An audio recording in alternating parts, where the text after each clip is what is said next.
With the release of Prey coming out on Disney Plus this weekend, I've gone back and watched Predator from 1987 to review it, and here are my thoughts. And before it was called The Predator, it was initially called The Hunter, and it's been said that the script by the Thomas brothers was based on a joke around Rocky and the Rocky franchise, as in the mid-80s, when Rocky Balboa was fighting in Rocky 4 and defeated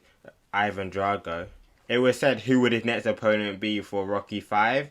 and it was joked that his next opponent would have to be an alien, and from this is where the Thomas brothers based the script on the Predator movie from. And around the time of 1987, when the movie was released, it generally had quite a bad negative perception about the movie and reviews about it due to how straightforward the plotline was. And over time, it's funny and interesting to see how the perception of the movie has changed, as something that was generally quite negatively seen towards and has become quite popular and real well loved, as there's been plenty of movies after it and games and toys based around it. And one of the reasons why I like this movie so much is due to how simplistic the storyline is, as the fact that our team get their mission, they go out to rescue the hostages and then end up realising that something's following them in the jungle. And even though the premise is quite straightforward and quite simple, how they're able to create the tension and build up the tension through the music, through the shots of that something's looking at them,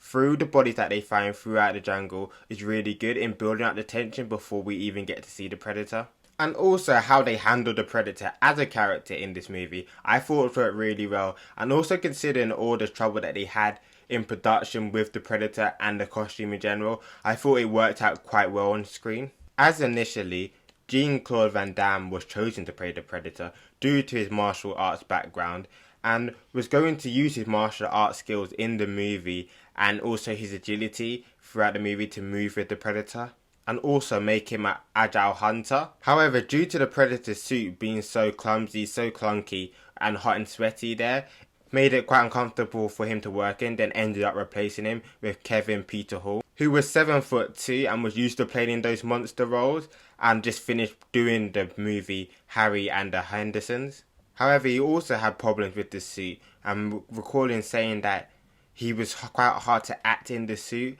and also had to do rehearsals with the mask off and had to kind of memorize a lot of where he was going and what he's doing due to the fact he couldn't see in it. And also the fact that the suit had to get redesigned and they actually stopped production to redesign the suit, as it was said to have looked like a guy in a lizard suit with a duck's head on, and that they were thinking of all different angles to shoot the Predator at to make it seem more intimidating before they just redesigned the whole look of it. And from the redesigns, it worked for the better, obviously, even though we don't get to see a lot of the Predator until the very end, as he is invisible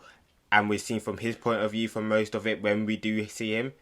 When we do get to see him at the end, he is growing intimidating. He does look like he's from out of this world, and he does bring that horror element to the character. And also, I think the decision not to show the Predator until the very end is a great idea, as it does build up that anticipation for it. And especially when we see from his point of view through the thermal lens, it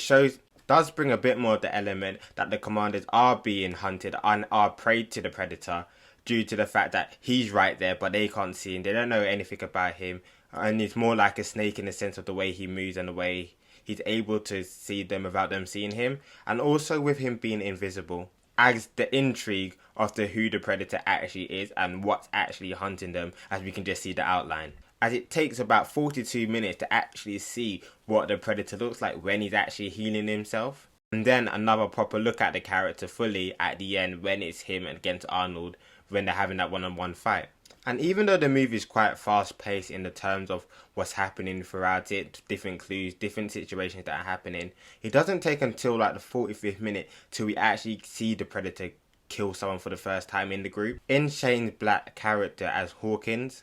And when it comes to the group of commanders altogether, you really care about them individually as well. And it's not due to the fact that they've had a lot of character development and character arc throughout the movie, but it's just how they work together as a team. As throughout the mission against the gorillas, at first when they're fighting them, you see them working together, and then later on also when they're trying to figure out who the predator is and where the predator is, you see them all working together, and that bond together, them all together, it works really well, and it makes you care for them as a unit. And with Arnold's character as Dutch, especially in that last fight, they make him very intelligent and very smart, as he doesn't have the stereotypical, as everyone on the set's all muscular, all very built, very strong, and they could have gone down the stereotype of just having a muscular fight. However, especially during the last fights, he was able to outwit and he was able to learn the Predator's strengths and weaknesses and able to defeat him in the end. And I thought,